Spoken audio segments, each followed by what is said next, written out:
हम इस वक्त वाराणसी कोर्ट में, हमारे साथ मोहम्मद तौहीद हैं। ये इंतजामिया कमेटी यानी ज्ञानवापी मस्जिद की तरफ से कोर्ट में दलीलें पेश कर रहे थे। वकील साहब, क्या मुख्य बात थी जो आपके तरफ से आपको लगता है कि आपके पक्ष में जाएगी, क्योंकि बार बार 1991 के पूजा स्थल कानून की बात करते रहे हैं, और क्या दलीलें दी जिससे कोर्ट को ये कन्विंस करने की कोशिश की कि याचिका ना सुनी जाए पूजा अर्चना करने वाली? देखिए, जो लॉ बने हैं उस हर लॉ के पीछे एक ऑब्जेक्ट होता है।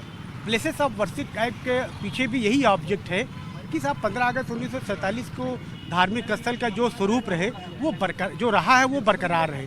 उसके संबंध में कोई भिन्न भिन्न प्रकार के मुकदमे ना आए, कम्युनल हार्मनी बिगड़े ना, सामाजिक व्यवस्था जो है खराब ना हो। तो उस उद्देश्य के मुताबिक प्लेसेस ऑफ वर्शिप एक्ट इस केस में एकदम एग्जैक्ट बैठता है। और 15 अगस्त 1947 के काफ़ी पूर्व से ये मस्जिद थी, और मस्जिद जो है सारे डॉक्यूमेंट से प्रूव है। तो places of worship act Waqf act से बाहर है। तौहीद साहब, आपने और क्या कुछ कागज़ दिए हैं? आपने ये भी कहा है कि ये औरंगजेब ने मंदिर का थोड़ा मरम्मत कराई थी, मस्जिद को बेहतर किया था। साक्ष्य तो हैं कि अकबर के समय से मस्जिद थी। और क्या कुछ डॉक्यूमेंट्स दिए हैं आपने कोर्ट में? डॉक्यूमेंट हमने बंदोबस्त दिया, 1883-84 का बंदोबस्त दिया है, जिसमें मस्जिद है। मस्जिद का होना, यही प्लाट नंबर 9130 का होना, 1944 के वक्त बोर्ड का रजिस्टर दिया है जिसमें भी मस्जिद का होना। दीन मोहम्मद का केस 1946 में हाई कोर्ट से डिसीजन हुआ है, उसमें मस्जिद का होना और मस्जिद को माना जाना, यही सब कागजात उसमें दाखिल किए हैं। उसके संबंध में जो रूलिंगें हैं सुप्रीम कोर्ट की वो दाखिल किया है। सर, अगर ये फैसला, देखिए बहुत ही आम जनता के लिए सवाल पूछ रहे हैं ताकि उनको समझ में आए, क्योंकि ये मामला इतना बड़ा हो जाएगा, फैसला चाहे जो भी हो, आगे क्या होता है? अगर आपके पक्ष में फैसला नहीं जाता है तो अब आगे क्या करेंगे? देखिए, अगर नहीं होता है तो उसके लिए लॉ हैं। आप अपर कोर्ट में जा सकते हैं, रिट फाइल कर सकते हैं, रिवीजन फाइल कर सकते हैं, वो सब डिस्कस होगा। मतलब मुझे लगता है कि मामला भी सुप्रीम कोर्ट से ही लग रहा है कि तय होगा। आप संतुष्ट नहीं हुए तो आप जाएंगे, और अगर वादी पक्ष नहीं होगा, ये फाइनली डिसाइड तो लगता है सुप्रीम कोर्ट से ही होगा। अच्छा सर, ये बताइए कि अगर ये आपके पक्ष में जाता है तो जो सिविल कोर्ट का आदेश था वहाँ सर्वे कराने का, वजू खाना सील कराने का, उसका क्या होगा? अगर ये कोर्ट ये कह देती है कि ये मेंटेनेबल नहीं है याचिका, तो सब कुछ क्या डील सील कराने की फिर आप याचिका दायर करेंगे, क्या कुछ होगा उस पर?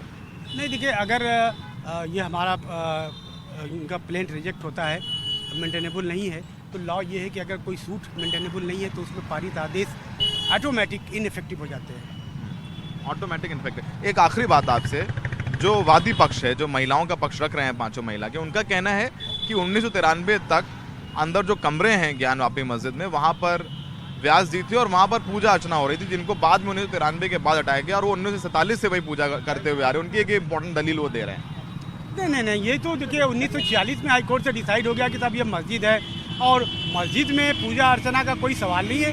मस्जिद के कंपाउंड के बाहर जो भी हो रहा हो, मस्जिद के अंदर कभी नहीं हुआ और आज भी नहीं हो रहा है। क्या उम्मीदें हैं आपको?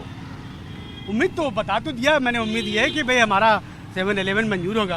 ठीक है, थैंक यू तौहीद साहब। तो मोहम्मद तौहीद, ये इंतजामिया कमेटी जो ज्ञानवापी मस्जिद हैं उनके वकील हैं। उनका कहना है कि कई आदेश हैं जिसमें ये प्रूफ होता है कि ये मस्जिद 1947 से पहले की है, और यही वजह है कि 1991 के पूजा स्थल कानून के तहत ये याचिका नहीं सुनी जानी चाहिए। यहाँ पर कोई और आकर के पूजा अर्चना नहीं कर सकता है, ना ही इसकी याचिका सुनी जा सकती है, क्योंकि बिल्कुल 1991 के एक्ट का उल्लंघन है। वाराणसी में सहयोगी अश्विनी मेहरत के साथ सौरभ शुक्ला, NDTV इंडिया।